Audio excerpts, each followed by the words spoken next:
Assalamualaikum warahmatullahi wabarakatuh. Selamat siang. Kami dari kelompok 5 Etika Profesi akan menjelaskan hasil tugas kelompok kami yang berjudul Etika Komputer di bawah bimbingan Bapak yang terhormat Bapak Gibran Satya Nugraha, Eskom M.Eng. Selanjutnya, kami dari kelompok 5 dengan saya sendiri Dirga Juisman sebagai moderator. Selanjutnya ada rekan saya Armita Dwi Cahyani. Selanjutnya ada Sisilia Nabila Maharani, dan yang terakhir ada Nur Fauziah. Kita masuk ke pokok pembahasan. Yang pertama ada sejarah etika komputer, selanjutnya ada pengertian etika komputer, yang ketiga ada etika komputer di Indonesia, dan yang terakhir penjelasan tentang isu-isu pokok etika komputer. Untuk penjelasan sejarah etika komputer akan dijelaskan oleh Saudari Armita, kepadanya dipersilahkan. Baik, terima kasih. Sejarah etika komputer. Komputer ditemukan oleh Howard Aiken pada tahun 1973. Penemuan komputer pada tahun 1973 ini menjadi tonggak lahirnya etika komputer yang kemudian berkembang hingga menjadi sebuah disiplin ilmu baru di bidang teknologi.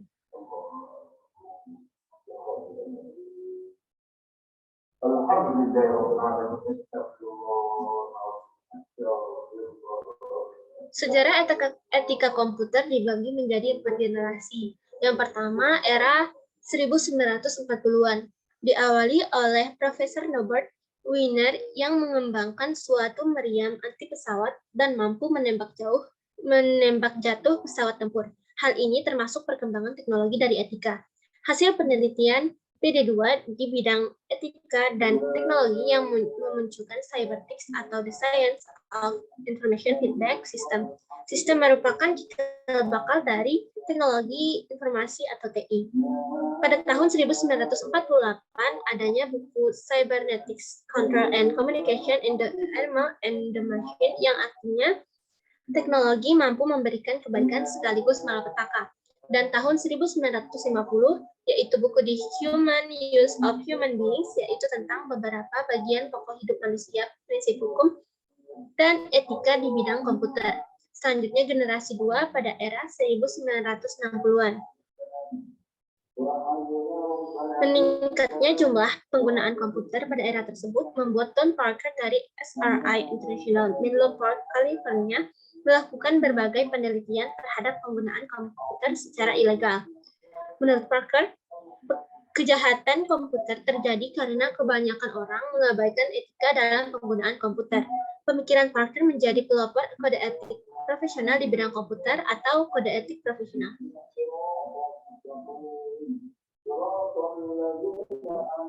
Selanjutnya generasi 3 pada era 1970-an. Kecerdasan buatan atau artificial intelligence memicu perkembangan program-program komputer yang memungkinkan manusia berinteraksi secara langsung dengan komputer. Salah satunya adalah ELIZA. Program psikoterapi Rogerian ini diciptakan oleh Joseph Weizenbaum dan mengundang banyak kontroversi karena Weizenbaum telah melakukan komputerisasi psikoterapi dalam bidang kedokteran. Istilah etika komputer kemudian digunakan oleh Walter Manner untuk menanggapi permasalahan yang ditimbulkan oleh pemakaian komputer pada waktu itu. Era ini terus berlanjut hingga tahun 1980-an dan menjadi masa kejayaan etika komputer, khususnya setelah penerbitan buku teks pertama mengenai etika komputer yang ditulis oleh Deborah Johnson dengan judul Computer Ethics. Selanjutnya yaitu generasi 4 pada era 1900-an hingga sekarang. Penelitian dan pelatihan etika komputer berkembang pesat mulai tahun 1990 hingga saat ini. Berbagai konferensi, riset, jurnal, artikel, dan buku mengenai etika komputer terus berkembang sehingga masyarakat dunia menyadari pentingnya etika dalam penggunaan komputer. Etika komputer dan juga etika cyber menjadi dasar lahirnya peraturan atau undang-undang mengenai kejahatan komputer. Sekian, saya kembalikan ke moderator. Baik, terima kasih kepada Saudari Mita atas penjelasannya. Selanjutnya, kita masuk ke pembahasan pengertian etika komputer yang akan dijelaskan oleh Saudari Sisilia Nabila Maharani. Kepadanya disilahkan. Baik, terima kasih. Saya akan menjelaskan tentang pengertian etika komputer. Etika komputer adalah seperangkat asas atau nilai yang berkenaan dengan penggunaan komputer. Jika dilihat dari pengertian masing-masing, etika merupakan suatu ilmu atau nilai yang membahas perbuatan baik atau buruk manusia yang dapat dipahami oleh pikiran manusia. Sedangkan komputer sendiri merupakan alat yang digunakan untuk mengolah data. Sehingga jika kita menggabungkan pengertian dari kata etika dan komputer adalah seperangkat nilai yang mengatur manusia dalam penggunaan komputer serta proses pengolahan data. Pada tahun 1992, Koalisi Etika Komputer yang tergabung dalam Lembaga Etika Komputer atau CEI memfokuskan pada kemajuan teknologi informasi dan korporasi serta kebijakan publik.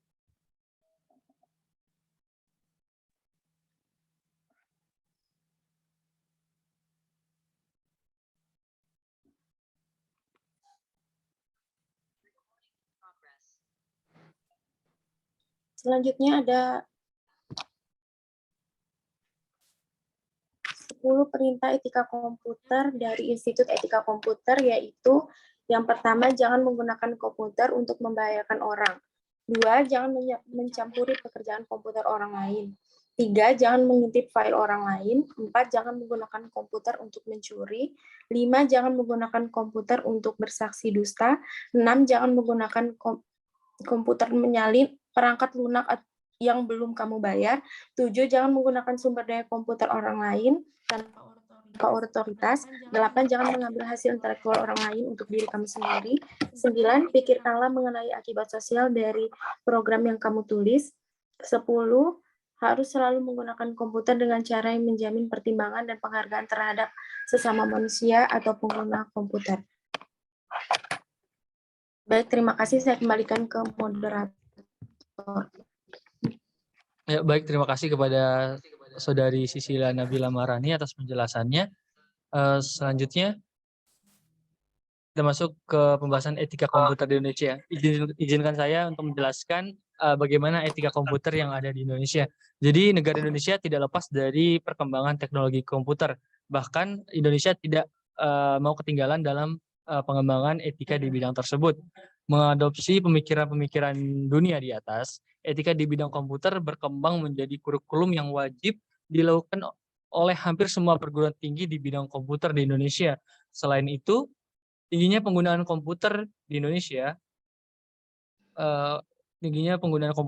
memicu pelanggaran-pelanggaran dalam penggunaan internet. Besarnya tingkat pembajakan di Indonesia membuat pemerintah Republik Indonesia semakin gencar menindak pelaku kejahatan komputer. Berdasarkan Undang-Undang Hak Cipta Nomor 19 Tahun 2002, upaya ini dilakukan oleh pemerintah Republik Indonesia untuk melindungi hasil karya orang lain dan menegak etika dalam penggunaan komputer. Baik, itu saja yang bisa saya jelaskan. Untuk penjelasan isu-isu pokok etika komputer akan dijelaskan oleh Saudari Nur Fauziah.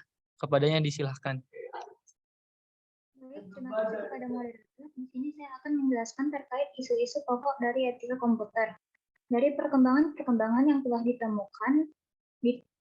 dikemukakan oleh para pemikir dunia komputer, dapat disimpulkan bahwa etika komputer merupakan hal yang penting untuk membatasi adanya penyalahgunaan teknologi atau komputer yang dapat merugikan orang lain.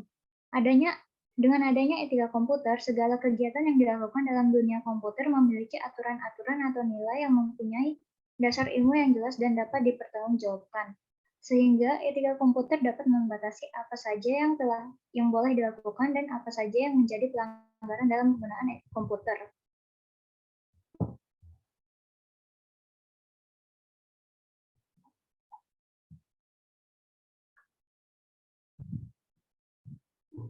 Adapun isu-isu dalam etika komputer di sini terbagi menjadi 5 poin. Yang pertama, kejahatan komputer atau computer crime adalah kejahatan yang ditimbulkan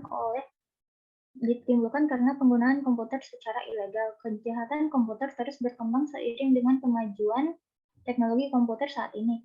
Beberapa jenis kejahatan komputer meliputi denial of service melumpuhkan layanan sebuah sistem komputer, penyebaran virus, spam, carding, atau pencurian data kartu, dan lain-lain. Untuk poin kedua yaitu bertanggung jawab.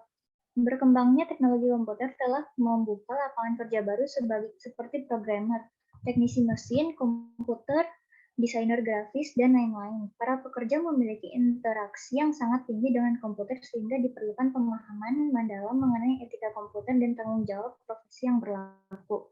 Untuk poin ketiga yaitu pelanggaran haki atau hak atas kekayaan intelektual. Berbagai kemudahan yang ditawarkan oleh internet menyebabkan terjadinya pelanggaran haki seperti pembajakan program komputer, penjualan program ilegal, dan pengunduhan ilegal.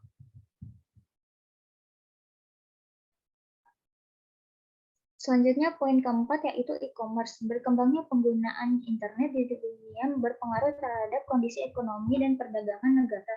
Melalui internet, transaksi perdagangan dapat dilakukan dengan cepat dan efisien. Akan tetapi, perdagangan melalui internet atau yang lebih dikenal dengan e-commerce ini menghasilkan permasalahan baru seperti perlindungan konsumen, permasalahan kontrak transaksi, masalah pajak, dan kasus-kasus pemalsuan tanda tangan digital. Untuk menangani permasalahan tersebut, para penjual dan pembeli menggunakan Ancestral Model on Electronic Commerce yang dikembangkan tahun 1996 sebagai acuan dalam melakukan transaksi lewat internet. Poin kelima yaitu netiquette. Internet merupakan aspek penting dalam perkembangan teknologi komputer. Melalui internet, interaksi manusia dapat dilakukan tanpa harus bertatap muka. Tingginya tingkat pemakaian internet di dunia melahirkan sebuah aturan baru di bidang internet yaitu netiquette. Netiquette merupakan sebuah etika acuan dalam berkomunikasi menggunakan internet. Standar netiquette ditetapkan oleh IETF atau The Internet Engineering Task Force, sebuah komunitas internasional yang terdiri dari operator, perancang jaringan, dan peneliti yang terkait dengan pengoperasian internet. Baik, sekian dari saya kembalikan kepada moderator. Baik, terima kasih kepada Saudari Nur Fauzia atas penjelasannya. Dan untuk rekan-rekan semua, terima kasih. Nah, mungkin itu saja yang dapat kami sampaikan presentasi kami hari ini. Mohon maaf apabila ada salah kata. Kami tutup dengan mengucap wassalamualaikum warahmatullahi wabarakatuh.